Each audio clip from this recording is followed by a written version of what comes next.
बोला हमने कभी कोई गलत काम नहीं किया नोकिया में, हमने तो लोगों के लिए काम किया, जो लोगों को चाहिए वो दिया, राइट। हम वो काम करते थे जो लोगों को चाहिए होता था, और जो संसार था यानी कि लोग जो थे वो बहुत पीछे थे थॉट प्रोसेस में, कि नोकिया बहुत आगे था और इंसान बहुत पीछे था। उन्होंने बोला बट इंसान का थॉट प्रोसेस एकदम चेंज हुआ कि वो यहां पहुंच गए और हम कहीं आप भी था ना हो जाओ एक दिन में।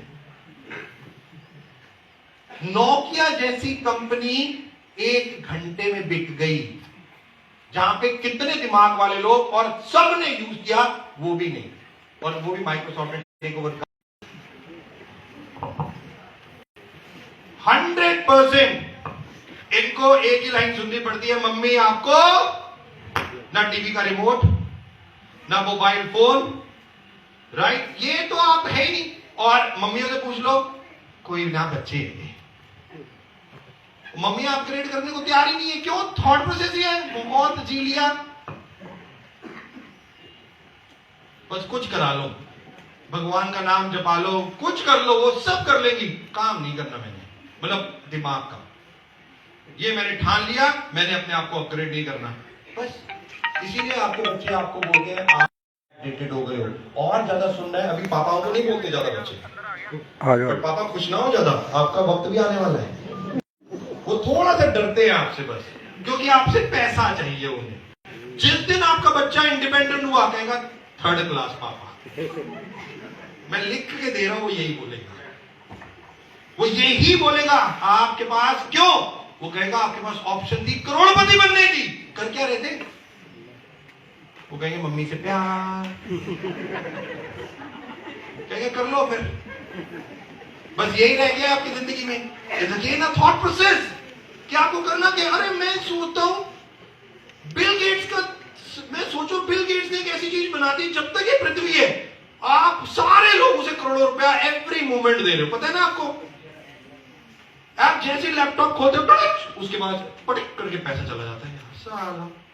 भाई ये मोबाइल फोन देखो, आप जैसे उठाते हो पटिक पैसा चला जाता है उनके पास। करोड़पति बना रहे हो आप लोगों को, आपको पता ही नहीं है, लगे हुए हो आप, और आप रोडपति बनने के लिए तैयार हो, क्योंकि आपके एक्शन ही वैसे हैं ना। यही सबसे ज्यादा इंपॉर्टेंट है, catalyst for change, innovative solution, drivers of economic growth. ये फ्यूचर, ये बदलना पड़ेगा, थॉट प्रोसेस बदलना पड़ेगा। Contribute to a stable future, advocate for sustainable. Youth तो भागेगा, वो नहीं रुकने वाला, ये सोच लो आप। और उसके पास तो हर ऑप्शन है, अगर आपने उसको रोकने की कोशिश की वो आपको छोड़ छाड़ के निकल जाएगा भाई। बहुत सिंपल सी चीज है, और आपके घरों में ये सब होता है, आपको भी पता है, क्योंकि मैं जो यहां पे बोल रहा हूं वो 100% फैक्ट है। अगर आप किसी को रोकने की कोशिश करोगे, कौन रुकेगा बताओ? आपके बच्चे रुकेंगे आगे बढ़ने से? और वो आप कुछ भी समझाओगे, बोलेगा आप पागल हो पापा, आपको कुछ नहीं आता, आपको नहीं आता मम्मी, वो ये बोल के खुद काम करेंगे। अलग क्यों? क्योंकि उनका थॉट प्रोसेस अलग है। शायद आपका टाइम था जब आपके ब्लैक एंड व्हाइट टीवी था, उनके पास मोबाइल फोन है यार, फर्क है। तो थॉट प्रोसेस भी वैसे ही है, और यही चीजें हमें समझनी है, हमें भी बदलना है। और यही चीज कि इस साल फीमेल्स पे काम करना है, वुमेन्स पे, और दूसरा किस पे काम करना है? यूथ पे, यंग लोगों पे, अपने नेटवर्क पे। यूथ जितना ज्यादा लेके आओगे उतना ज्यादा आपका नेटवर्क तेजी से भागेगा, यंग लोग। और तीसरा कौन सी प्रोडक्ट कैटेगरी पे काम करना है? वो कौन सी है? एग्रीकल्चर। आपको पता है हेल्थ के साथ साथ agriculture is the future, future है। आप एक किसान की जिंदगी बदल दोगे ना, वो आपकी 7 पुश्तों की जिंदगी बदल देगा। 7 पुश्तों की इतनी पावर है किसानों में। बस केवल हमें समझना है कि उनकी लाइफ को कैसे बदलना है। और यही एक इंपॉर्टेंट है कि इस साल 2 चीजों और 1 प्रोडक्ट कैटेगरी, इन तीनों चीजों पे फोकस करना है। यूथ पे बहुत ज्यादा फोकस करना है, क्योंकि India is the world largest youth population, 66%। 66 सबसे बड़ी पावर आज इंडिया के पास ही है, आपके पास है, आपके घर में है। अब आप उसे किस तरीके से आगे बढ़ा रहे हो, ये आपका काम है। आपके घर में पावर बैठी है, या 100% of India's total population is below the age of 35, and more than half of India's population is under the age of 30. of the total India's population, 14.2% youth 18 to 34 years are entrepreneur.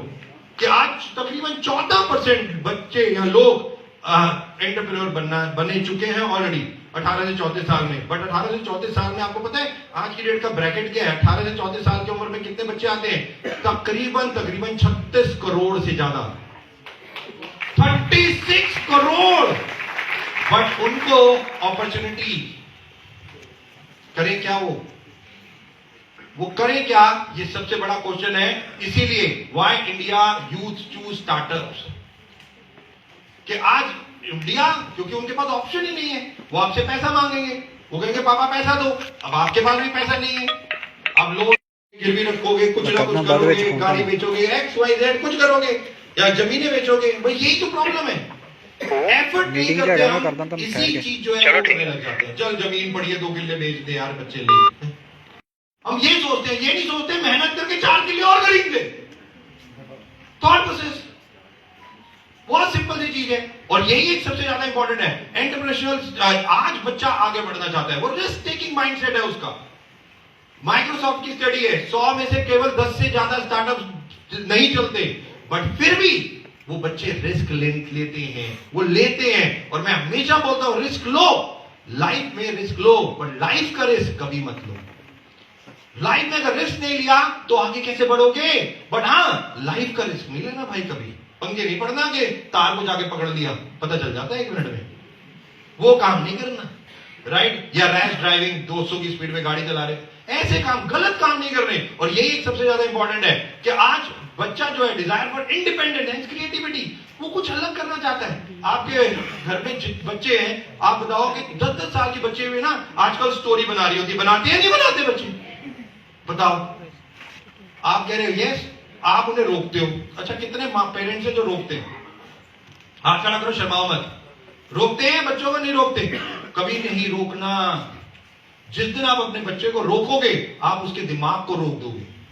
आप उसकी ताकत, दिमाग की ताकत को रोक दोगे. आप उसे रोको मत, आप उसे सही और गलत समझाओ. बस फर्क इतना ही है. हम क्या है, डंडा उठा लेते. हमारी प्रॉब्लम क्या है? मैं हूं बाप, मैं हूं मां. हम ये हो जाते हैं. हम मुझे समझाने के बजाय डिक्टेटर बन जाते हैं. अगर समझा दे तो बच्चा समझ भी सकता है, हमारा ही है, टेंशन नहीं, किसी और का नहीं है. Access to technology and resources, opportunity for rapid growth and success. भाग रहा है आज का यूथ, भाग रहा है, लगा हुआ है. अभी आप ये चारों को सुनोगे और मैं चैलेंज करता हूं, चारों को सुनने के बाद आप लोग खुद सोचोगे आपकी जिंदगी है क्या. आप अभी ये सुन के, इनको ही सुन के 2 घंटे में ही आप लोग अपने आप से पूछने लग जाओगे भाई क्या कर रहा था मैं अब तक. यही चीजें होंगी. और आज power of youth, nation strength. Youth is considered the most important section of population. Enthusiastic, vibrant, innovative, dynamic, strong passion, motivation, will power. The most valuable human resource of fostering economic, cultural, social, political. भाई India चला रहे हैं, MP MLA बनते जा रहे हैं 25, 26, 27 साल के बच्चे. बताओ मुझे, देश के डिसीजन ले रहे हैं 30 साल के बच्चे. आपने पता है कितने CM आज के डेट में 50 साल से कम उम्र के हैं? कितने जो स्टेट को चलाते हैं. Just imagine. कई बिजनेस स्टार्टअप, कितने मैं बिजनेस स्टार्टअप दिखा दूं. मैं किसी के बारे में पढ़ रहा था, यंगेस्ट CEO. किसी को पता है कितने उम्र का है यंगेस्ट CEO इन इंडिया? ओह, मैं भूल जाता हूं, पंजाब में हूं, इनको कुछ नहीं पता. 17 साल का. 17 साल का बच्चा, अडल्ट भी नहीं हुआ, 18 साल, 17 साल में बिजनेस एंटरप्रेन्योर कर दिया. बिजनेस कर रहे हैं, कुछ भी. और यही ताकत है. ऑब्वियसली जो सबसे ज्यादा इंपॉर्टेंट है, चैलेंजेस भी हैं. जॉब्स है नहीं, बिजनेस करेंगे तो बहुत पैसा चाहिए. मां बाप कहते हैं रिस्क नहीं लेना, तो करे क्या एक बच्चा? वो फ्रस्ट्रेट होता है. वो 10 बार इंटरव्यू में जाता है, एक नौकरी के लिए 100 बच्चे, और 100 को बेइज्जत होकर बाहर आना पड़ता है. वो 10 बार जाता है, 10-11वीं बार उसका मन ही नहीं करता नौकरी में इंटरव्यू देने के लिए. और फिर माँ बाप, हम लोग प्रेशर करते हैं, नहीं जा, घर बैठा रहता है, नहीं जा. इंडिया भी बड़ी अलग कंट्री है. बच्चा चाहे 25 का हो जाए, माँ की गोद में रहता है. मेरे बच्चों खोले, ये हमारे यहां से हटता नहीं. और 27-28 साल में बाहर क्यों नहीं निकलता, नौकरी क्यों नहीं करता. फिर ये भी हमारा घर ही है, ये भी हम माँ बाप ही है. ये दोनों ड्रास्टिक सिचुएशन बड़ी चलती है इंडिया में. बस, और इसको मैं कहता हूं अपने हिसाब से हम जीते हैं, खासतौर पे पेरेंट्स. राइट, चिंता मत करो, मैं भी पेरेंट हूं वैसे। Less job opportunity are created every year than accounted. हम सब लोग जानते हैं आज की डेट में प्रॉब्लम्स क्या हैं, चैलेंजेस क्या हैं। नहीं है आज की डेट में ये चीजें जो आप बड़े बड़े बिजनेस एम्पायर खोल दो अपने बच्चों के लिए, पॉसिबल नहीं है। इसीलिए पंजाब एक ऐसा स्टेट भी है जहां से बच्चे बाहर जाना पसंद करते हैं, पंजाब रहना पसंद नहीं करते। चाहे वहां पे जाके कुछ भी कर ले, उनको लगता है वहां जाके मेरे लिए मेरी लाइफ बदल जाएगी, मैं वहां पे बहुत अच्छा और काम कर लूंगा या जो भी कर लूंगा। वो बाहर जाके फिर भी काम करना चाहते हैं और यहां नहीं काम करना चाहते। शायद रेवेन्यूज नहीं है या जो भी कह लो, थॉट प्रोसेस है, whatever you want to say. But मैं अब आपको जो फिगर बता रहा हूं, ये फिगर सुन लेना। अभी अभी आप लोगों को पता है डायरेक्ट सेलिंग 1996 से इंडिया में शुरू हुई, रादर 1995 से। 2016 में रूल्स आए डायरेक्ट सेलिंग के। तब तक कोई रूल नहीं थे, कोई लॉ नहीं था, हर बंदा अपने हिसाब से डायरेक्ट सेलिंग चला रहा था। बहुत सारी फ्रॉड कंपनियां, बहुत सारा कुछ हुआ। बट 2016 में रूल आए और 2023 में भारत सरकार ने लॉ भी ले आए डायरेक्ट सेलिंग के लिए। अब डायरेक्ट सेलिंग का पूरा लॉ हिंदुस्तान में आ चुका है। 2004 में मैं आपको बता दूं, ये इंडस्ट्री केवल 1000 करोड़ की थी, 1000 करोड़ की। मेरे को अच्छी तरह याद है 2004 में जब मेरे को 8 साल हुए थे इस इंडस्ट्री में, 1000 करोड़ के आसपास थी इंडस्ट्री। 2022-23 जो आंकड़े दिए गए वो हुए 30,000 करोड़ की कंपनी, कंट्री बन गई है। 30,000 करोड़, मतलब 1000 करोड़ से 30,000 करोड़। और जब 2004 में बोलते थे लोगों को कि वेस्टीज में आप लाखों रुपए कमा सकते हो, तो यहां अरोड़ा जी भी बैठे हैं, सिंगाड़ा जी भी बैठे हैं, बहुत सारे लोग हैं, लोग मजाक उड़ाते थे हमारा, कहते वेस्टीज में 1 लाख रुपया आ ही नहीं सकता, 100 रुपए की ज्वाइनिंग में कहां आएगा। हम कहते थे आएगा। 11वें महीने विजय मिश्रा जी, जिनका 1 लाख रुपए का चेक बना, पहला 1 लाख रुपए का पहला, हमने लोगों को बोलना शुरू किया 1 लाख का आ गया, 5 का भी आएगा। लोगों ने कहा 1 का आ गया, 5 का नहीं आएगा। 4 साल हुए वेस्टीज को, यानी कि 2008 में मिस्टर रमेश पुनानी वो व्यक्ति बने जिनका चेक 5 लाख रुपए क्रॉस कर गया था, 5 लाख रुपए। उसके बाद हमने शुरू किया बोलना कि अब 25 लाख। और दोस्तों सिद्धार्थ सिंह 2008 में ज्वाइन किया, 2011 या 12 में उनकी इनकम मंथली 25 लाख रुपए से ज्यादा पहुंच गई थी 25 में। हमने बोलना शुरू किया 1 करोड़ का भी आएगा। एब्सोल्युटली मिस्टर सिद्धार्थ सिंह तकरीबन 3 साल उनका इनकम 1 करोड़ रुपए से ज्यादा या उसके आसपास चलती जा रही है, चलती जा रही है। इंडिया में एक पहली वेस्टीज हिंदुस्तानी कंपनी जिसने 1 करोड़ रुपए से ज्यादा की इनकम वेस्टीज मार्केटिंग प्लान से दी। ये सब पॉसिबल है। और मैं आज आपको बता दूं 2004 में 1000 करोड़, 2022-23 में केवल 30,000 करोड़, यानी कि 1000 से 30,000 करोड़, 30 टाइम्स ये इंडस्ट्री बढ़ी 20 सालों में।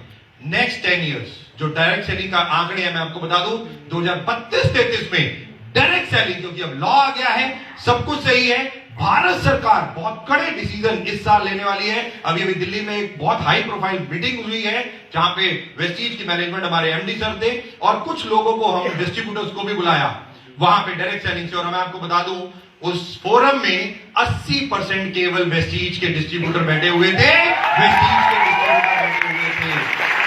और वहां पे मिस्टर रोहित सिंह जो डायरेक्ट सेलिंग पूरे देख रहे हैं, इंडिया में सेक्रेटरी हैं, जिनको लगाया गया है, उन्होंने एक आंकड़ा दिया है। उन्होंने बोला है कि 2032-33 में ये इंडस्ट्री 30,000 करोड़ से 3 लाख करोड़ की पहुंच जाएगी, 3 लाख करोड़। और मैं आज आपको चैलेंज कर रहा हूं, 1 करोड़ का चेक नहीं आएगा वेस्टीज में, अब 3-3 करोड़ के भी चेक वेस्टीज में आएंगे, 3-3 करोड़ के।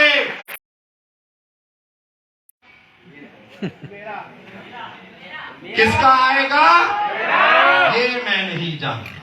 शायद हो सकता है वो व्यक्ति इसी मीटिंग में बैठा, वो शायद इसी मीटिंग में बैठा है कि जो चेक उसका होगा। बट मार्केटिंग प्लान वैसा है, पोटेंशियल है, हर चीज। आज वेस्टीज इंडिया की नंबर 1 डायरेक्ट सेलिंग कंपनी, हम सब लोग जानते हैं। मेरे को तकरीबन 4 दिन चाहिए आज वेस्टीज के बारे में बताने के लिए, तारीफ करने के लिए। अभी है नहीं तो इसलिए आगे चलते हैं। द मोस्ट इंपॉर्टेंट यंगप्रेन्योर वेस्टीज के आज 40% वेस्टीज में, वेस्टीजियन आज यंगस्टर्स आ चुके हैं, यंगस्टर आ चुके हैं। और क्या इनकम बता रहे हैं वो भी अभी आपने आप बताएंगे, किस तरीके से लोगों की जिंदगियां बदल रही है। ऑडी, मर्सिडीज, लाइफस्टाइल, अभी आप केवल देखोगे, क्योंकि आप कुछ करते रहे नहीं तो देख ही लो।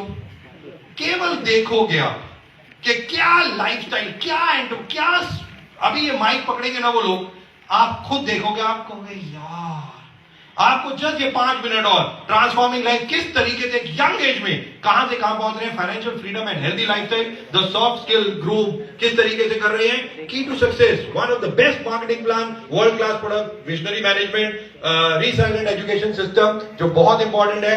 और आने वाले टाइम में इस साल वेस्टीज बहुत बड़े धमाके करने जा रही है। V20 हम 20वीं साल की राह मना रहे हैं। तो सबसे ज्यादा इंपॉर्टेंट मैं आप सब लोगों को इनवाइट करना चाहूंगा 2 जून के लिए। 2 जून को दिल्ली में इंदिरा गांधी स्टेडियम में हम 20वीं साल की राह सब मिलकर मनाएंगे और जितने भी क्राउन एंड अबव हैं उनको वहां पे तकरीबन 40,000 लोगों के सामने सम्मान दिया जाएगा। तो जितने क्राउन एंड अबव हैं, और कल परसों में उसका पोस्टर आप लोगों को आएगा, उसकी कंडीशन है आप तैयार हो जाइए 2 जून के लिए। जो सबसे ज्यादा इंपॉर्टेंट है, आज कितने लोग यूथ आइकन, चाहे मेल्स हो फीमेल्स हो, किस तरीके से अपनी जिंदगी बदल रहे हैं। मैं चाहूंगा इन सारे यूथ आइकन्स के लिए एक बार जोरदार तालियां। Come on everyone. और इन्हीं में से कुछ लोग आज यहां पे हैं जो आपके सामने हैं। तो क्या उन सब लोगों को सुनने के लिए तैयार हो? Yes or no? Absolutely. Thank you so much. मैं वापस माइक हैंड ओवर करने जा रहा हूं दीपक को। Come on everyone.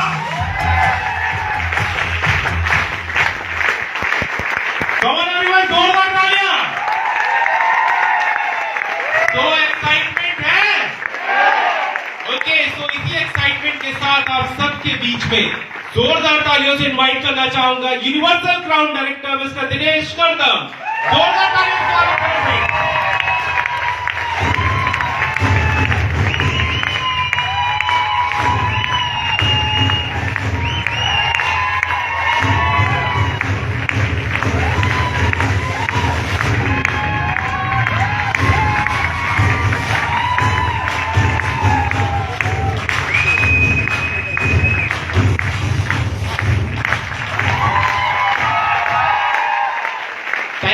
Thank you. Good morning. Good morning, everybody. Once again, good morning. Good morning के लिए बोला था, बैठने के लिए तो नहीं बोला था। बैठ जाइए। Thank you so much. और इतनी वंडरफुल शुरुआत दीपक सर की प्रेजेंटेशन के साथ और इतना कुछ जानने का मौका मिला। एक्साइटेड है? आग लगी? बिजनेस बढ़ाना है? जिंदगी को चेंज करना है? खुद को बदलना है? तो क्या लगेगा? बहुत बढ़िया। एक्साइटमेंट। क्या लगेगा? So are you guys excited? दिख नहीं रही, नजर नहीं आ रही। सर ने सही बोला, 8 बजे के बाद ही शायद एक्साइटेड होते होंगे यहाँ के लोग। हाँ, मैं आ रहा था पंजाब और ये मेरा शायद अमृतसर में पहली बार ही मैं स्टेज पर हूँ और पता नहीं पहली बार ही में मेहमान का आप स्वागत कैसे करते हैं। ऐसे करते हैं तो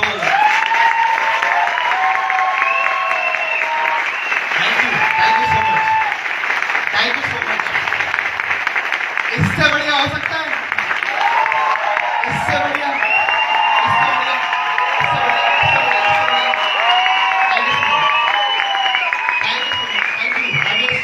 thank you so much. Limited समय है, बहुत सारी बातें हैं, थोड़ी सी बातें दिल से दिल की होंगी। आप लोग तैयार हैं? नाम दिनेश करदम, बैकग्राउंड एक किसान परिवार से बिलोंग करता हूँ। जन्म हुआ उत्तर प्रदेश के एक छोटे से डिस्ट्रिक्ट बुलंदशहर के अंदर। शायद किसी ने नाम सुना होगा या नहीं भी सुना होगा।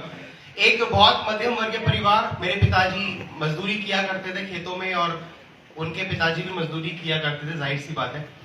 और मेरे पापा को स्कूल भेजा गया पढ़ने के लिए और मेरे पापा इतने बढ़िया थे पढ़ने में कि पहले दिन, दूसरे दिन जाकर के तीसरे दिन मास्टर का सर फाड़ करके घर आ गए वापस।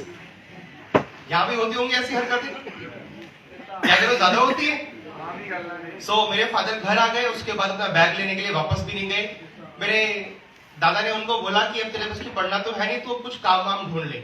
और अक्सर ये देखा गया है कि मिडिल क्लास फैमिली का जो बच्चा होता है वो आमतौर पर ज्यादा पैसे कमाने के लिए शहर की ओर पलायन करता है, गांव से शहर की ओर पलायन करता है। हाँ या ना? अच्छा रिस्पॉन्स दोगे मेरे साथ? हाँ या ना बोलोगे? बोल सकते हो? हाँ या ना?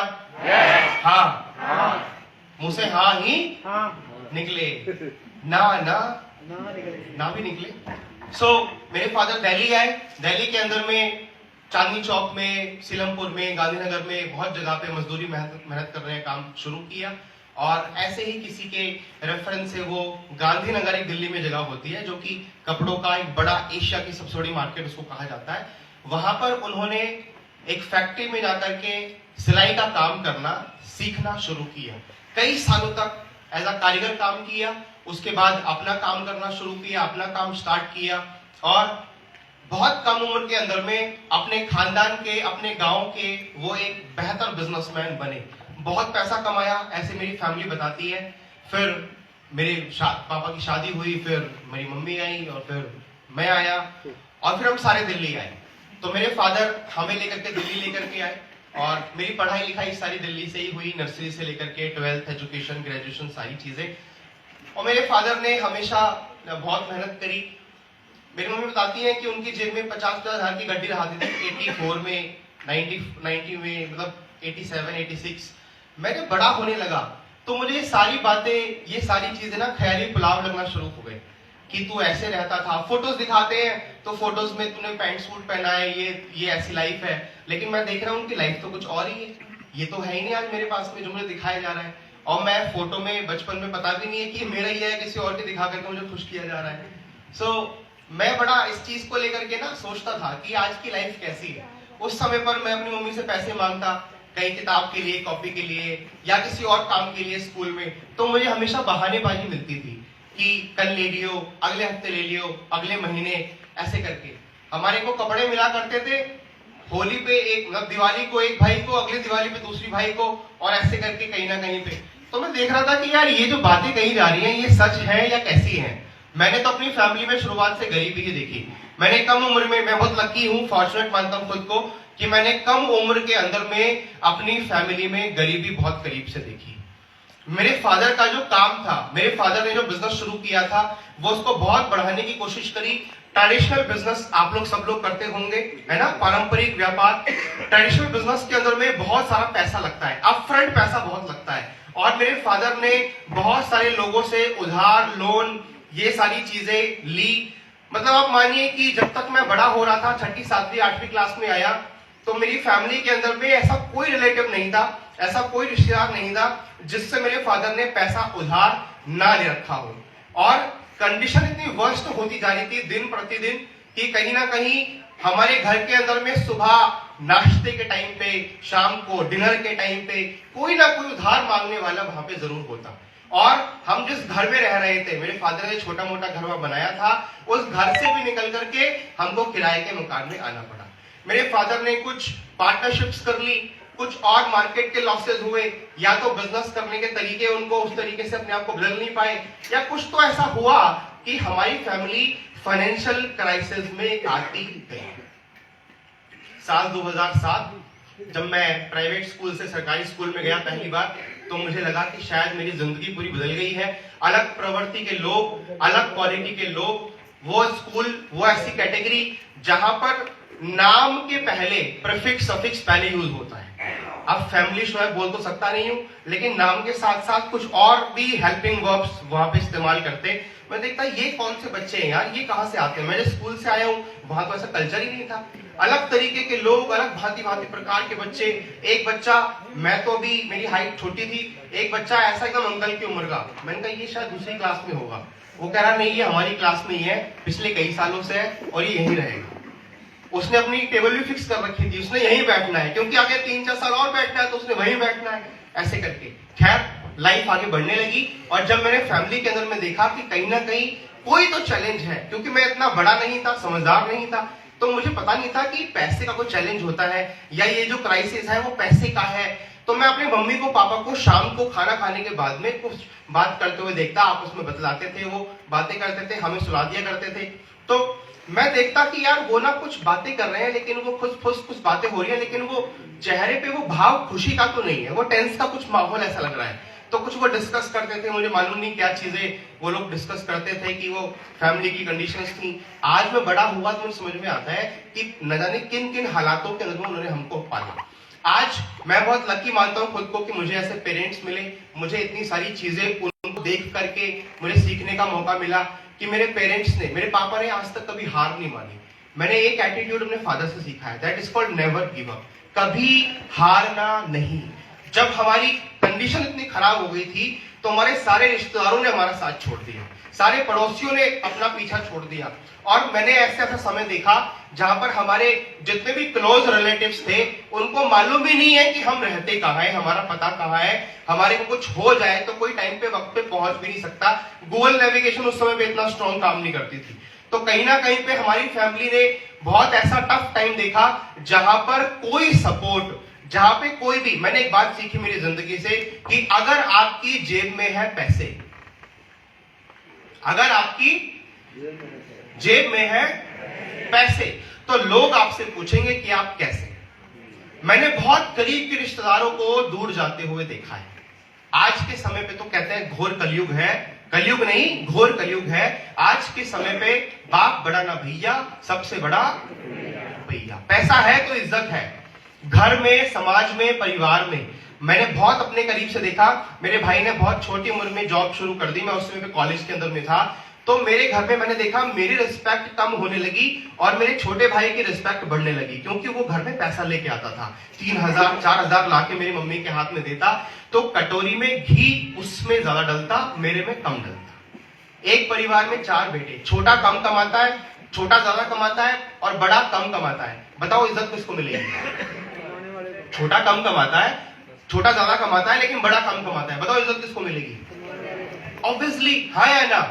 मैं जब 9th 10th स्टैंडर्ड में था मुझे ये बात समझ में आ गई थी कि अगर तुझे अपनी इज्जत वापस कमानी है, अगर तुझे अपने परिवार में इसको यहां से बाहर निकालना है, अगर आज की इनकी कंडीशन को सुधारना है। हमारे परिवार के अंदर कभी भी इकट्ठा राशन नहीं आया, 1 महीने का, 15 दिन का। हम लोग फुटकर में लेकर के आते दुकानों से। 1 किलो आटे की जरूरत है, 1 किलो ही आएगा। अगर 250 ग्राम चीनी से काम चल जा रहा है, 250 ग्राम ही आएगी। अगर 100 ग्राम चाय पत्ती में काम चल जा रहा है, 100 ग्राम खत्म हो जाएगी, तब दूसरा पैकेट लेकर के आएंगे। अपनी कॉलोनी के अंदर में हम लोग बड़ा बदनाम थे एक चीज को लेकर के। एक दुकान से सामान लिया, वह उधार समय पर नहीं दे पाए, दूसरी दुकान से उधार लिया, उसका पैसा समय पर ना दे पाए, तीसरी पे उधार लिया। एक इंसान जो पहले से बदनाम है वो और बदनाम हो जाएगा तो क्या फर्क पड़ जाएगा? इज्जत तो चली गई है, हाँ या ना? कितनी बार दुकानदार सामान देने से मना करता था। मेरी मम्मी बेचारी सामान लेने के लिए जाती दुकान पे, वो उनको ऐसे लताड़ करके बाहर भगाता कि सामान नहीं है, जाओ, तुम्हें नहीं मिलेगा। न जाने कितनी बार तो हमारा परिवार नमक से रोटी खा के, नमक लगा करके, लिटरली नमक लगा करके हमने कितना गुजारा किया। कितनी बार तो हम भूखे पेट सोए।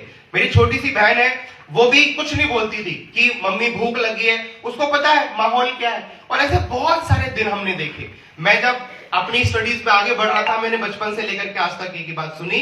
मेरे जितने भी भाई हैं, जो कजन ब्रदर है, बोले अगर तेरे को अपनी जिंदगी बदलनी है एक ही काम करना पड़ेगा। मैंने कहा क्या? बोला पढ़ो लिखो और अच्छी नौकरी करो, पढ़ो लिखो और अच्छी नौकरी करो। तो मैंने पढ़ाई लिखाई हमेशा बेस्ट रखी। मैं नर्सरी क्लास से लेकर के 10th क्लास तक हमेशा अपनी क्लास में टॉप आया, first position in the class. चाहे तो अप्लॉज भी कर सकते हो, बट मैं पढ़ाई में बड़ा अच्छा रहा। और जब मैं 12th कंप्लीट किया, मेरे सारे साथी साथ के जो है बीटेक में जा रहे थे, आईआईटीज में एग्जाम दे रहे थे, पॉलिटेक्निक्स वगैरह कर रहे थे और इंजीनियरिंग में जा रहे थे मेनली।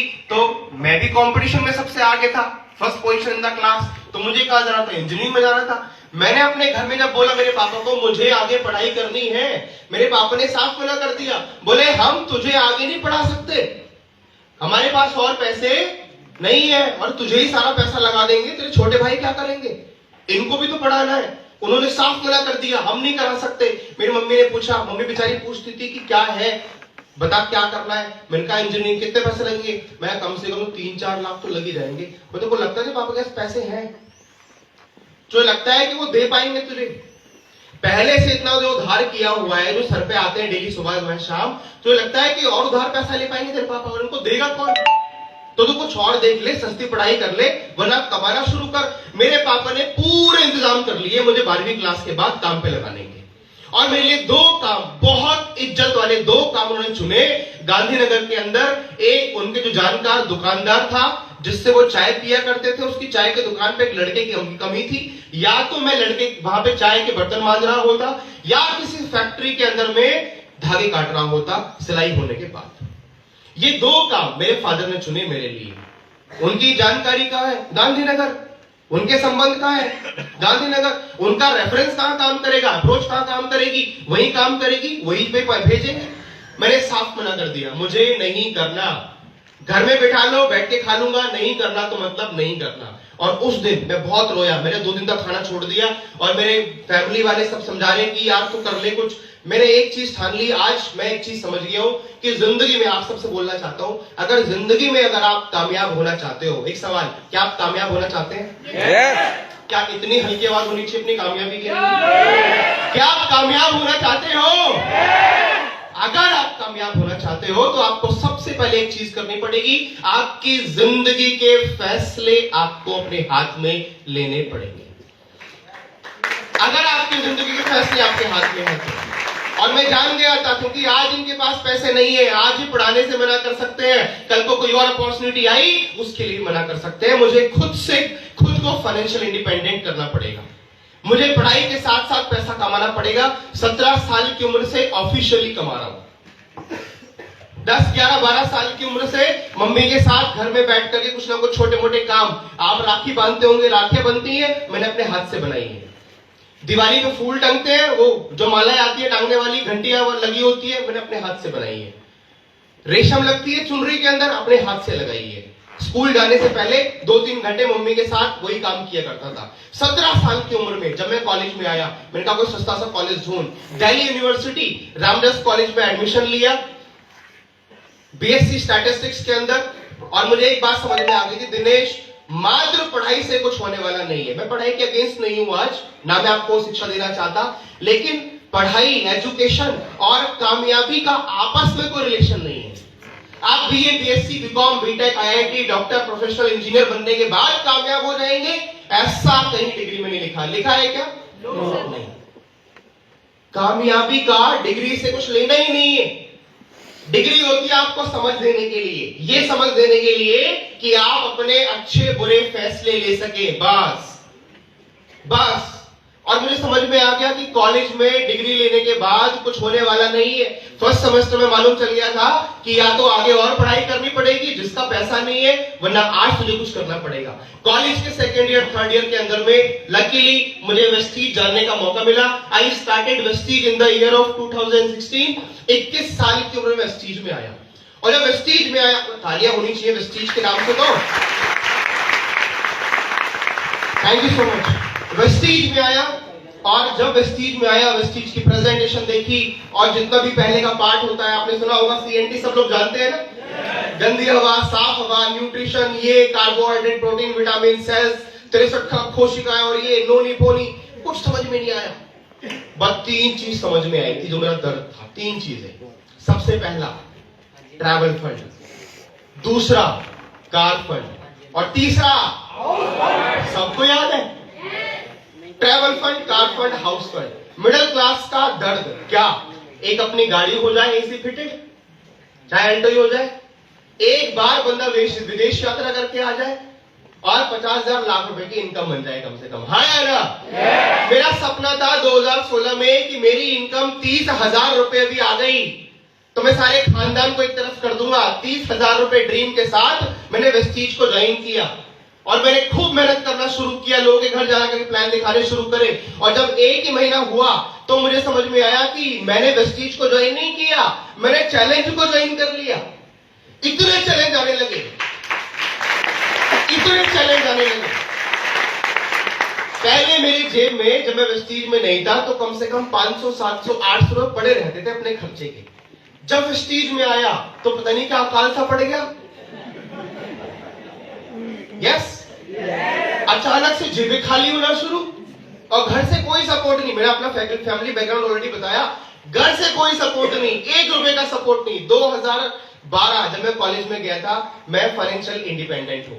मैंने अपना खुद का खर्चा खुद से उठाया, अपनी कॉलेज की फीस खुद से निकाली, अपने कपड़े, अपने जूते, अपना घूमना, अपना फिरना, मैं सब। आज मैं प्राउडली कह सकता हूं कि मैं 17 साल की उम्र से फाइनेंशियली इंडिपेंडेंट हूं टिल आज। बहुत सारे यहाँ पर यंग जनरेशन बैठे होंगे, मैं हाथ देख सकता हूं आपके यंग चेहरे, आप भी तो यंग हो।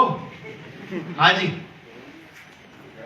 अच्छा लगता है ना अपना खर्चा खुद से करना, हाँ या ना? वेस्टीज में आया तो पॉकेट ही खाली हो गई। मैंने कहा ये क्या हो गया, चलो कोई बात नहीं, कमा लेंगे। अपलाइन ने कहा 3 महीने 6 महीने लगेंगे, कर अच्छे से। मैं ठीक है, 5,000 रुपए आना शुरू हो जाएगा, डेली का पेट्रोल निकलना शुरू हो जाएगा और कोई बड़ी डिमांड नहीं है। मैंने कहा ठीक है, कर लेंगे सर, कोई दिक्कत नहीं है। प्लान दिखाना शुरू किया। जब अपनी उम्र के लोगों के पास में जाता तो वो कहते पास में पैसे नहीं है।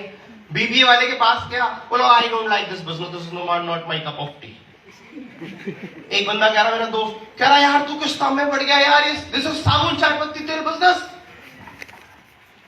मैंने कहा भाई, मैं उस समय पे जो मन में आया वो बोलता गया। मैंने कहा भाई, एक इंसान लोहा बेच के टाटा बन गया, एक इंसान जूते बेच के बाटा बन गया, अबे हम तो न्यूट्रिशन का ही काम कर रहे हैं।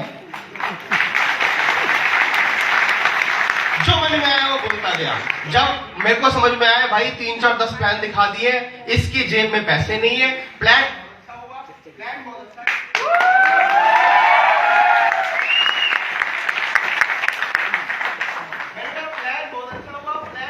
किया, लेकिन जब लास्ट में बात आती है ज्वाइन कर ले तो उसकी अजीब शकल बनना शुरू हो जाती है। ਕੀ ਹਾਲ ਸਰਕਾਰ ਜੀ ਸਾਹਿਬ? ਨਹੀਂ ਮੰਗਲਵਾਰ ਆਉਣਾ, ਵੈਸੇ ਮੈਂ ਸਵੇਰੇ ਆਉਣਾ ਵਾ ਉਹਦੇ ਕੋਲ, ਆਪਣਾ ਕੀ ਨਾਮ ਸਰਪੰਚ ਸਾਹਿਬ ਦਾ, ਨਾਨੂ ਕੇ ਵਾਲਾ ਜਸਬੀਰ। नहीं जसबीर को वाह, मैं मिठू ने आना वा। मिठू का ना तेरे का कुछ झगड़ा आ इतने जग्गोमाल मंडी के चैक का, तो नानू का जो सरपंच है ना जसबीर सो ओदा भनेवा लगता है, वो जो जग्गोमाल आड़ती की ना है जरनैल, हाँ जरनैल के नाल कोई 6 लाख का झगड़ा, तो सवेरे हम बह के करना बनाना। मैं ना मीटिंग चलन रही है, तुम 15-20 मिनट बाद बाहर जाके करता हूँ। हाँ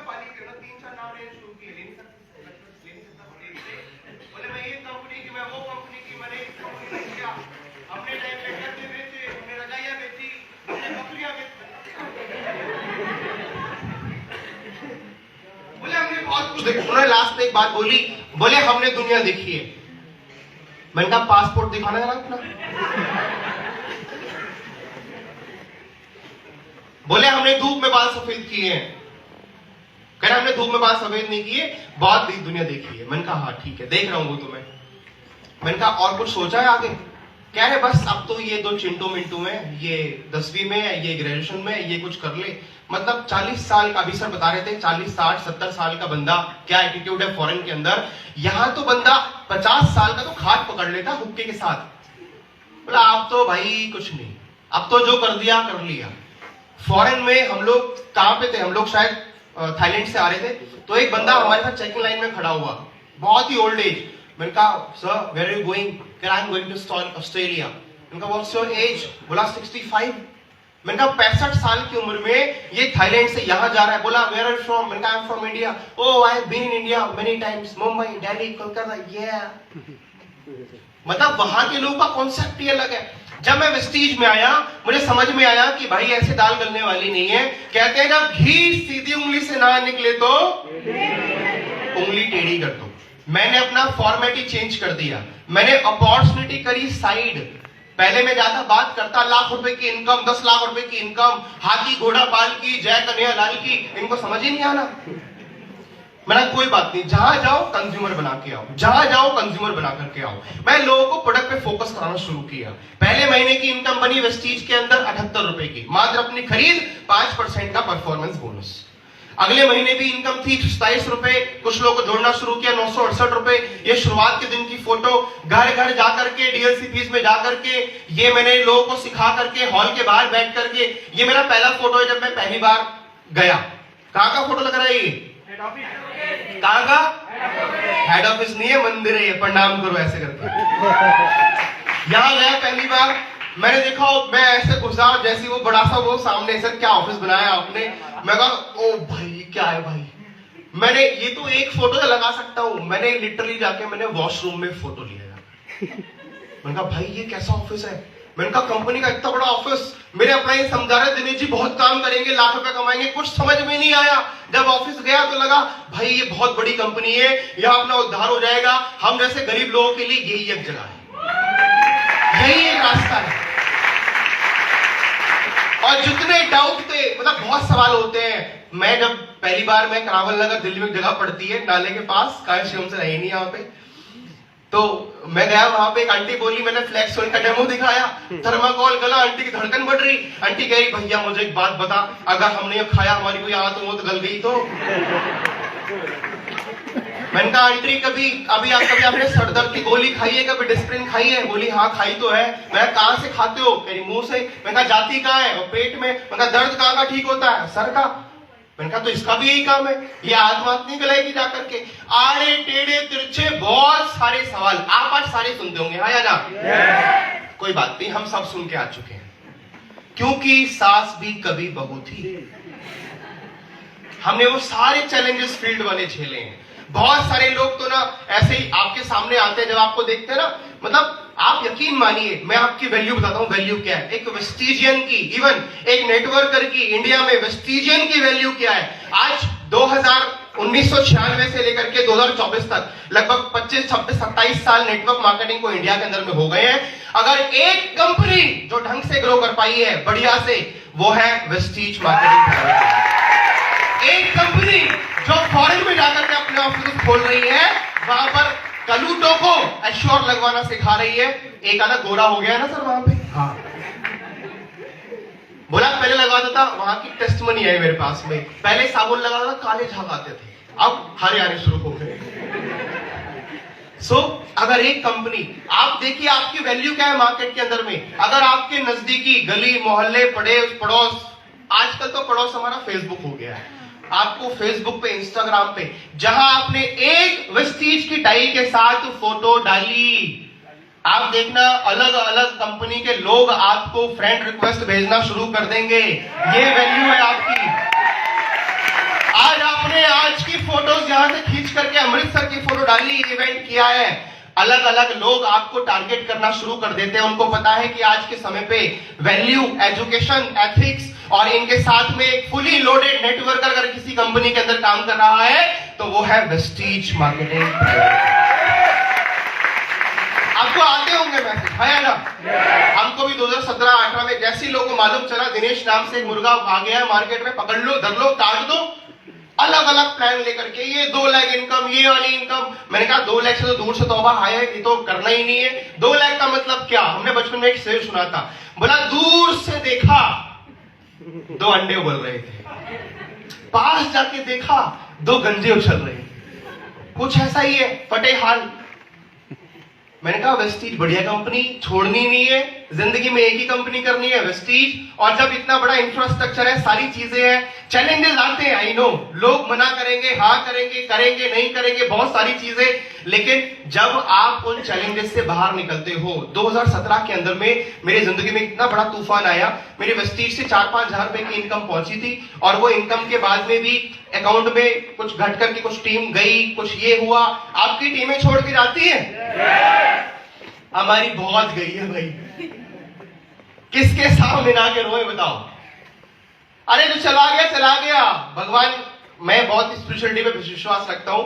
मेरा मानना है कि जो आपका है वो आपको छोड़ के कभी जाएगा नहीं, और जो आपके छोड़ के चला गया है वो कभी आपका था ही नहीं। और मेरे प्लान एक बात कहते हैं, किसी के लिए आपदा किसी के लिए अवसर होती है। जब कोई ऊपर से नीचे आएगा तो दिनेश नीचे से ऊपर जाएगा। ये मानसिकता के साथ मैं लगातार काम करता रहा। जब लोगों के घर जाता, मेरी एक टीम में एक लेडी ने ज्वाइन किया, गाजियाबाद दिल्ली के पास पड़ता है, तो मैं जब उनकी मीटिंग करने के लिए जाता ना, तो मुझे बड़ा एडमायर करती है। बोली इस लड़के को बुलाओ काम को, पता नहीं अपलाइन उपलाइन क्या होता है, बोला इस लड़के को बुलाओ। मैं क्यों? बोला ये छोड़ता ही नहीं है बंदे को, जब तक जेब से पैसे ना निकल जाए, जब तक क्लोजिंग ना हो जाए, बात करते रहो, हाजी नाजी करते रहो। मेरा तो ये किस्से कहानी सुनते रहो, सुनाते रहो, बैठे रहो। अभी चाय हो गई है, अभी पानी हो गया, अब चाय आएगी, फिर कॉफी आएगी, फिर थोड़ी बाद उठ नहीं रहा है तो फिर खाना आएगा। बैठ रहोगा, जाने आप क्या लेगा? मैंने कहा 100 पीवी की ज्वाइनिंग, कुछ नहीं चाहिए, यही चाहिए। और एक, मैं जब इस तरीके सेमिनार में, आप मीटिंग्स में जाते हो, सेमिनार में जाते हो, जब सेमिनार में जाते हैं, मैं सेमिनार में जाता, मैं वहां से कुछ लाइनें सीख करके आता। पता नहीं कौन सेमिनार में गया था, वहां पे मैंने लाइन सीखी, बोला जब तक जोड़ेंगे नहीं। एक बार तेज से बोल सकते हैं? जब तक जोड़ेंगे नहीं। बस ऐसे ही कुछ नारे दिमाग में रखे कि जब तक जोड़ेंगे नहीं तब तक छोड़ेंगे नहीं। और एक बात याद रखिए, इस दुनिया के अंदर में मेहनत करने वाले लोगों को कभी भी शॉर्टकट समझ में नहीं आता। मेहनत करने वाला व्यक्ति कभी शॉर्टकट पे नहीं जाता। मेहनत करने वाला व्यक्ति को शॉर्टकट दिखाओगे, दूर भाग जाएगा। शॉर्टकट आदमी कौन अपनाता है? वो अपनाता है जिसको दुप्पले पैसा कमाना हो, 1-8 करोड़ अंदर। अरे मुआवजे का पैसा कभी कभी आता है, नहीं, हर रोज नहीं आता। मेरी खुद की साइकोलॉजी है, मेरी खुद की फिलॉसफी है। मैं मानता हूं कि पैसा कमाना और पैसा कमाते रहना दो अलग अलग बातें हैं। और वेस्टीज के अंदर अगर आप थोड़ा सा चैलेंज, अभी शिवम सर आएंगे बाद में, आप सुनना उनको, वो बताएंगे कि 3 से 5 साल क्या करना है, 3 से 5 साल कैसे वेस्टीज करनी है। तैयार हो? यस और नो? लेकिन लगे रहना पड़ेगा। लोगों से बहुत सारी बातें सुननी पड़ती हैं। कहते हैं जब जब जिस पर जग हंसा है और तब तब उसी व्यक्ति ने ही इतिहास रचा है। समझदार लोग इतिहास पढ़ते हैं और पागल लोग इतिहास रचते हैं। आज इस हॉल के अंदर कौन कौन व्यक्ति इतिहास रचने को तैयार है? यस? एक मैंने इंस्टाग्राम पे लाइन पढ़ी, उसमें लिखा हुआ था sometimes it takes 10 years to get that 1 year जहां पे आपकी जिंदगी चेंज होती है। अर्थात कि कभी कभी उस 1 साल को लाने के लिए वो 10 साल लगते हैं, जिस 1 साल में आपकी जिंदगी बदलती है। साल 2018 was my life transforming year. 2018 में मैंने अपनी जिंदगी को परिवर्तित किया, बदला। मैं बताऊंगा अभी आपको आगे। और जैसा सर ने बोला, जो हालात 2017 में बनने शुरू हुए थे वो हालात 2023 के आखिरी महीनों में बनना शुरू हो गए हैं।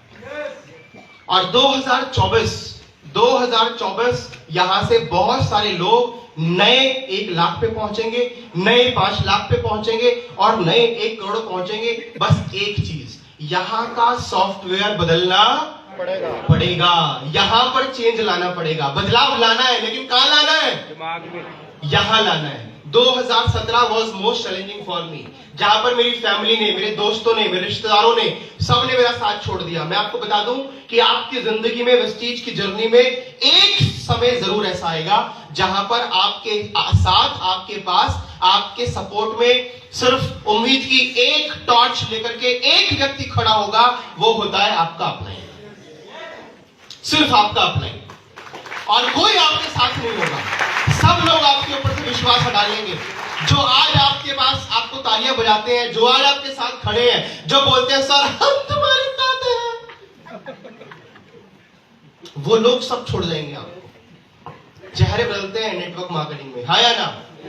कई लोग ना कुछ लोगों से बड़ा प्यार कर लेते हैं। सर मेरा ये चिरकुट आगे नहीं बढ़ रहा है, सर अगर ये ब्रॉन्ज बन रहा है तो मेरा स्टार हो जाएगा। भाई उसके नीचे भी कोई और है, हो सकता है वो फाइट कर रहा हो सकता है किसी को आपकी ऑक्सीजन की जरूरत हो। जरा जाके देखो तो सही। वो व्यक्ति, जिस वेस्टीज के अंदर बता रहा हूं, वो व्यक्ति जो कभी फील्ड से अपने पैर नहीं हटाता, वो हमेशा आसमान और आकाश की बुलंदियों को छूता है। जो व्यक्ति फील्ड से पैर नहीं हटाता। आज भी सर के साथ 8 तारीख से घर से निकले हुए हैं और आज भी घर में ढंग से सोए नहीं है। अभी 25-27 तक यही शेड्यूल है, यही रूटीन है। क्या आप काम कर सकते हो? माय डियर फ्रेंड, एक समय ऐसा आया जहां पर मेरी फैमिली ने मेरा सपोर्ट हटा दिया। मैं वहां पे एकदम लाचार हो गया। मेरी फैमिली ने कहा तू हर महीने 5,000 महीने का देगा तो देगा। मेरी मम्मी का एक ही दुख था, क्या? किराया टाइम पे चला जाए और दुकानदार का पैसा समय पे चला जाए। बस ये 2 चीजें हो जाए, बाकी तू देख ले, बाकी ये तेरे पापा संभाल लेंगे, पैसा लेना देना ये वो। अब मेरा चेक आने रहा है यहाँ पे 2,500-1,500 रुपए आ रहे हैं। मैंने कहा क्या करूं, मेरे को तो खुद बाहर निकलने के लिए पैसा चाहिए। और इस बिजनेस में आपको बहुत सारे रीजन हर दिन मिलते हैं, हर दिन। उस समय वो जो टाइम था ना, मैंने अपने आप को कहीं ना कहीं, मैंने बहुत मैंने अपने अपलाइन से बात करी, मैं क्या करूं सर, जॉब ज्वाइन कर लूं? अपलाइन ने बोला दिनेश जी जो आपको सही लगे। मुझे सही लगा कि जो मैंने 10, 5, 15 लोगों का नेटवर्क बनाया है, अगर मैं जॉब में गया तो ये सब जीरो हो जाएंगे। जो बनाया है वो नहीं हो रहा, अभी वो नहीं संभाल पा रहा, तो आगे कैसे होगा? सो माय डियर फ्रेंड्स, उस समय मैंने एक पार्ट टाइम में जॉब ज्वाइन करी, वो थी रात को वेटर का काम। 6 बजे के बाद शाम के 12 बजे, 10 बजे, 11 बजे, कभी कभी 4 बजे मैं घर पे आता। कितने रुपए मिलते थे? 125 रुपए मिलते थे, मात्र 125 रुपए। वो जो जाते हैं वेटर में, आप शादी में जाते होंगे, जो वो दाल पलटता है उसके अंदर जो नान लेकर के आता है, जून का महीना, और नान के ऊपर गरम गरम घी लगाना। सुबह नान खाए सर हमने, मैं उन पे घी लगाता था, मेरे हाथ जल जाते थे। 9 बजे सुबह 8 बजे से लेकर के रात को 12 बजे तक का शेड्यूल। मेरे पापा मेरे पूछे यार तू कौन सा काम करता है, तू रात को 12 बजे कौन सी मीटिंग करता है, 4 बजे कौन सी मीटिंग करता है? अब उनको कैसे बताऊं कि व्यस्ती तो शाम को 6-7 बजे तक ही होती है, उसके बाद तो नया काम करता हूं। मैं पहली बार गया, वो बंदे ने बोला एक काम कर ले, तेरा एक परोसा पैक कर दिया। मैंने एक पैकेट बना दिया। मैं क्या है इसमें? क्या थोड़ी दाल है, थोड़े रसगुल्ले हैं और थोड़ा सा ये है और वो सामान है, पनीर पैक कर दिया है। मैं क्या करूं इसका? तेरा घर ले जा। मैं पागल है भाई, घर लेके जाऊंगा, घर से बाहर निकाल देंगे। मैं बड़ा बीमार हुआ उस समय पे, गर्मी का समय, दिन में वेस्टीज, रात को वहां पे नान के पास बैठना, और सुबह 24 घंटे, मतलब literally I was working for something 20 to 22 hours, 20 घंटे 22 घंटे, पता नहीं कैसे। मैं थोड़ा बीमार हुआ, मैं हॉस्पिटलाइज हुआ। उस समय पर मुझे एक छोटे से नर्सिंग होम में भर्ती कराया गया। 2 दिन एडमिट रहा। बिल आया कितना? मात्र 2, 2,500, 3,000 रुपए। क्या बिलीव करेंगे, मेरे परिवार के पास 2017 में 2,000 रुपए नहीं थे मुझे हॉस्पिटल से बाहर निकालने के लिए। मेरे 2 दोस्त मिलने के लिए आए शाम को, जब मेरा चेकआउट होना था, चेकआउट याद आता है आज तो, जब मुझे डिस्चार्ज होना था, तो मुझे उन्होंने बोला आंटी ले चलो। अब आंटी मम्मी जो है मेरी पापा का वेट कर रही है, पापा आएंगे, पैसा लेके आएंगे तो हॉस्पिटल का बिल देंगे, तो वो जाने देंगे। नर्स आ रही है 2-3 घंटे बार बार, आप लोग जा क्यों नहीं रहे हो, आपका तो हो गया, सारे पेपर रेडी है। अब मेरी मम्मी बेचारी ये नहीं बोल पा रही कि उनकी जेब में पैसे नहीं है मुझे वहां से निकालने के लिए। मेरे फादर आ नहीं पा रहे, आ क्या नहीं पा रहे, पैसे का जुगाड़ ही नहीं कर पा रहे। तब बहुत देर हो गई। मेरे वो दोस्त ने पूछा कि आंटी क्या बात है? मेरी मम्मी ने रोते हुए बोला कि बेटा हमारे पास पैसे नहीं है इसको यहां से बाहर निकालने के लिए।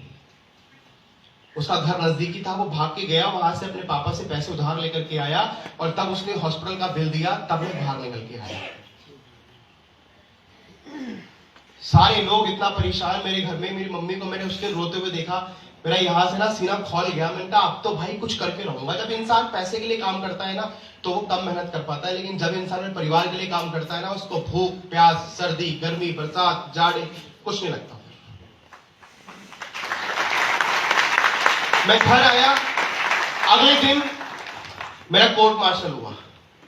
मैं अकेला चेयर पे बैठा और सामने मेरे मम्मी पापा, सारे मेरे छोटे भाई बहन, मेरे वो 2 दोस्त जो हॉस्पिटल से निकाल के लेके आए थे। सवाल जवाब शुरू। तो क्या करता है भाई, तूने कौन सा काम ज्वाइन कर लिया है? मैंने कहा वेस्टीज करता हूँ। वैसा आता है? हाँ। कहाँ आता है? ऐप खोल के देख ली, पूरा चिट्ठा खोल के देख लिया, 2,000, 3,000, 2,500, क्या है ये?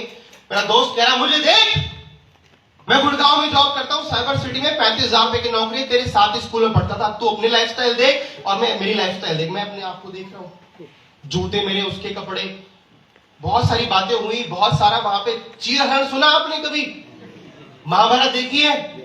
कपड़े उतरते देखे होंगे। इज्जत उतरती देखी है? इज्जत कैसे उतरती है? मैं देखिए, फील भी करिए। मेरे छोटे भाइयों के सामने मैं सुन रहा हूं, मेरी नजरें नहीं ऊपर हो रही वहां पे, और आखिरी उन्होंने एक सवाल किया, बता अब क्या करेगा? इतना सब सुना लिया, जिल्लत कर दी, बता अब क्या करेगा? मैंने कहा क्या करूंगा, मैं तो वेस्टीज ही करूंगा, मैं तो वेस्टीज ही करूंगा। और वो दिन है और आज का दिन है, मैंने पीछे मुड़ के कभी नहीं देखा। काम करने का तरीका बदला, लोगों से बात करने का तरीका बदला, अपना नजरिया बदला, और मेरे सामने कोई गर्मी सर्दी बर्थडे पार्टी में आज भी महीने के 20-20 दिन किसी न किसी ट्रेन, किसी न किसी बस, किसी न किसी होटल रूम में सो रहा होता हूं।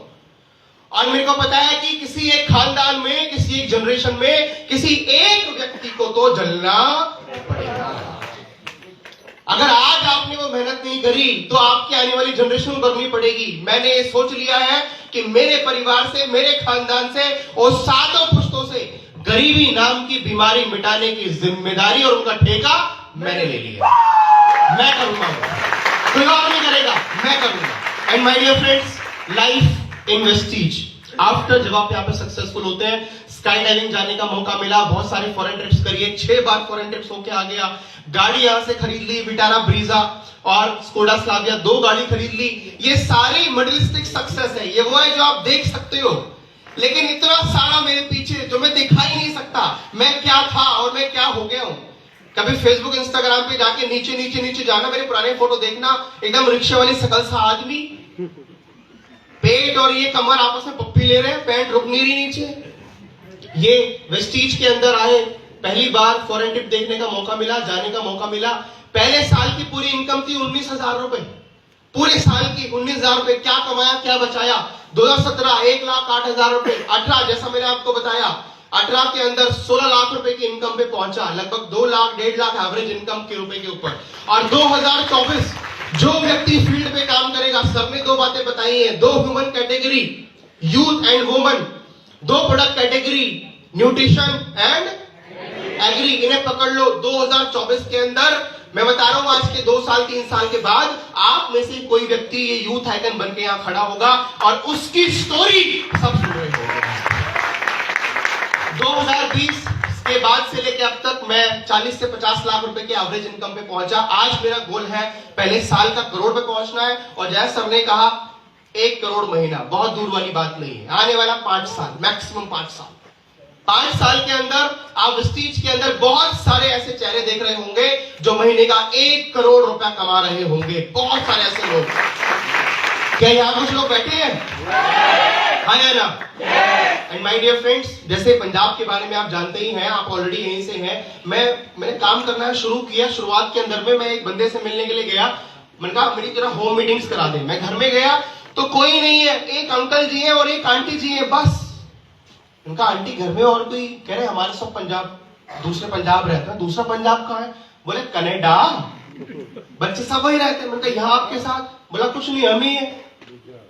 उनके फेस पे वो खुशी और लाचारी का जो मिक्स्ड इमोशन था ना, शायद ही कोई पढ़ पाए। और मैंने लास्ट में फील किया कि कौन है आपके साथ। पता है कौन थे? 3 लोग थे उनके साथ में। पूछो कौन? 3 लोग थे उनके साथ, 3 चीजें थी उनके साथ। पहला बीपी, दूसरा शुगर और तीसरा घुटनों का दर्द। बस कोई नहीं उनके साथ। और कौन इंसान अपनी खुशी से अपना देश छोड़ता है? नहीं। अपना समाज छोड़ता है, अपना घर छोड़ता है? मैं यहां के यूथ के साथ ये बात करना चाहता हूं कि आज के बाद एक ऐसा समाज का निर्माण कराया जाए कि हम बाहर जाके पंजाब न बनाए, बल्कि पंजाब में ही कनाडा बनाए। यस और नो? क्या 3 चीजें इंपॉर्टेंट है जिंदगी के अंदर? पैसा इंपॉर्टेंट है? यस। सक्सेस? कामयाबी? नाम, इज्जत, दौलत? सब इंपॉर्टेंट है। बट सबसे इंपॉर्टेंट क्या है, मैं आपको चीज याद दिलाता हूं। 2019 मेरी जिंदगी में एक और बड़ा मेजर चैलेंज आया। 2019 में मेरी मम्मी और पापा जा रहे थे गंगा स्नान करने के लिए। हमारे यहाँ दिवाली पे गंगा स्नान करने का रिवाज है। गंगा स्नान करने के लिए मेरी मम्मी बाइक से गिरी, उनका एक्सीडेंट हुआ, ब्रेन में चोट आई, बहुत मामूली सी गिरी थी। जब एमआरआई हुआ तो उसमें आया ग्रेड 3 का, उनका एमआरआई आया कि ग्रेड 3 की इंजरी है। और ग्रेड 3 की इंजरी में बंदा जाता है कोमा, ग्रेड 4 में ऑन स्पॉट डेथ। ग्रेड 3 की इंजरी, ये पूरा पीछे से डैमेज, आगे का फ्रंटल लोब डैमेज, 1.5 महीने के लिए बेड रेस्ट। मैं 1.5 महीने के लिए घर पे, और 1.5 महीने जब मैं घर पे था, मेरा हाईएस्ट पे आउट आया 3,84,000। 1.5 महीने हॉस्पिटल के अंदर चक्कर काटे, और 1.5 महीने के बाद उनको होश आया। मेरे पापा ने कहा बेटा तू जाके काम संभाल ले, क्योंकि मेरे परिवार की रिस्पॉन्सिबिलिटी मैंने संभाली हुई है। सारी रिस्पॉन्सिबिलिटी मैं निभाता हूं। 2017 के बाद से I am the only person who is taking care of the family. 2019 के बाद 19, 20, 21, 22 तक, लगभग 2.5 साल तक मैंने अपनी मम्मी का पूरा ट्रीटमेंट कराया प्राइवेट हॉस्पिटल में। डॉक्टर ने कहा इनकी कंडीशन ऐसी रहने वाली है, आप यहां रहोगे, पैसा खर्च होगा, घर में ले जाओ। मैंने अपने घर में पूरा एक रूम हॉस्पिटल ऑपरेशन थिएटर बना दिया। जितनी जरूरी मशीन थी सारी मेरे घर में आ गई। और मैं एक बात बताऊं, उन 3 सालों के अंदर में, 2.5 सालों के अंदर में, अगर कोई एक शख्स था जो मेरे साथ खड़ा हुआ था, तो वो थी वेस्टीज मैनेजमेंट। अगर कोई एक व्यक्ति था, और मैं पूरे प्राउड के साथ कहता हूं, किसी रिश्तेदार से 1 रुपया लेने की जरूरत नहीं पड़ी। लगभग 30-35 लाख खर्चा किया होगा मैंने अपनी मम्मी के ऊपर। आज वो हमारे बीच नहीं है। 2022 26 जनवरी को शी